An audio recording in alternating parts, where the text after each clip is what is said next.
আমি দিতে আসলাম, আমার বাড়ি নিতে খালি পায়ে চলে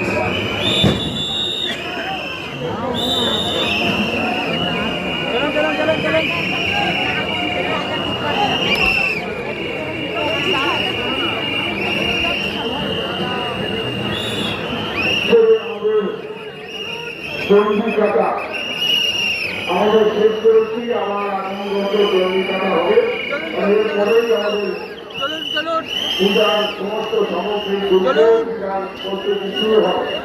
প্রত্যেক দর্শনার্থী যারা আছে সবাইকে অনুরোধ করবে নৈহাটির ঐতিহ্যকে অবশ্যই জগন্নাথ কমিটির সমস্ত সদস্যদের সহযোগিতা করবে। যারা ভলেন্টিয়ার আছে, প্রশাসনিক যারা আধিকারিক আছে, প্রত্যেককে আমরা অনুরোধ করবো আপনার সহযোগিতা করার জন্য।